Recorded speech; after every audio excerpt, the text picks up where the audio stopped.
တော့ intonation ပေါ့နော် intonation ဆိုတာကဒီအတန်အတက်ကြောက်ပြောတာအရင်ဆုံးစာတိုးဆန်ပြောတယ်明日友達とお花見をしますမနက်ဖြန်တကယ်ချင်းနဲ့ပန်းကြည့်ပွဲသွားမယ်ဒါပုံမှန်အတန်နဲ့ပဲပြောရမယ်အဲ့ဒါနော်အဲ့မှာ तू ကထပ်ပြီးတော့နောက်တစ်ကြောင်းထပ်ပြောတယ်မိသားဆန်မို့အီရှော်နီအီကီမဆန်ကမိသားဆန်ကိုအတူတူမလိုက်ချင်ဘူးလားမသွားချင်ဘူးလားမသွားဘူးလားဆိုတဲ့ပုံစံမျိုးနဲ့အဲ့မှာကျတော့အတန်လေးကိုတက်ပြီးတော့ပြောရမယ်ဟိုက်အဲ့မှာမိသားကဘာပြန်ပြောလဲဆိုတော့いいですねいいですねいいですねလို့ပြောလိုက်တဲ့အချိန်မှာအတန်ကအတက်လည်းမဟုတ်တော့ဘူးတပြေးလည်းမဟုတ်တော့သူအကြဖြစ်သွားတယ်အတန်အကြ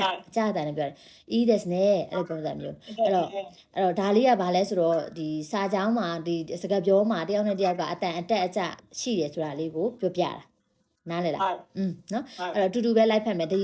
intonation ကကျတော့အတန်အတက်ကြဖတ်နိုင်ဖို့ပဲလို့တယ်နောက်ပိုင်းကျမှ grammar သွားမှာဆိုတော့နော်ဟိုက်လိုက်ဖတ်ရအောင်စတိုး明日友達とお花見をします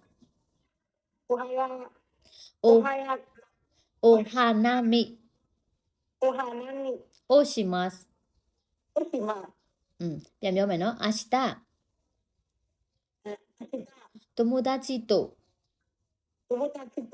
お花見をしますはい皆さんも一緒に行きませんか皆さんミラいいですねအဲ့တော့ いいですねဆိုတာကလေကောင်းသားပဲဆိုတာသူကလက်ခံတာပေါ့နော်အဲ့တော့သွားမယ်ငါပါလိုက်မယ်ဂျပန်တွေကလေဒါအခုဒီနောက်ပိုင်းကျရင်တမီသိလိမ့်မယ်ပေါ့နော်အရန်ဘယ်လိုလဲအဖြေပြန်ပေးတဲ့ခါကျရင်ဘယ်လိုလဲဆိုတော့တိပပမပေးဘူးဇဝေဇဝါတွေအဲ့လိုနည်းနည်းလေးအိုင်းမိုင်းလို့ခေါ်တာပေါ့ဂျပန်လို့ဆိုရင်လေသူတို့ပြန်ဖြေတဲ့အဖြေပေါ်မှာသူတို့ရဲ့အတန်အနေနဲ့သူတို့မျက်နှာကိုကြည့်ပြီးတော့မှသူတို့ဘာကိုဆိုလိုတာလဲဆိုတာကိုခံမှန်းရတာဘာလို့ဆိုတော့ဒီစကလုံးကိုကြည့်ပြီးတော့ဆုံးဖြတ်လို့မရအောင်အခုဒီမှာဆိုရင် e this နဲ့လို့ပြောလိုက်တာကောင်းသားပဲလို့ပြောတာဆိုတာ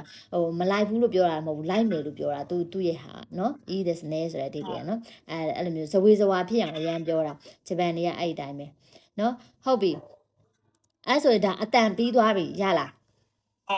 ရမယ်နော် intonation တိပြီးသွားပြီအဲ့တော့နောက်ထပ်တစ်ခုနံပါတ်2ကလေးကိုဆက်သွားခြင်းနဲ့ရမလားနံပါတ်2ကကြတော့သူစာသင်ခန်း3စကားလုံးများပေါ့နော်စာသင်ခန်း3စကားလုံးများကိုသွားမယ်။စနေဒီဘက်ကနေတော့ဥစားစခရင်တစ်ချက်ဟိုမှာဖြစ်လာ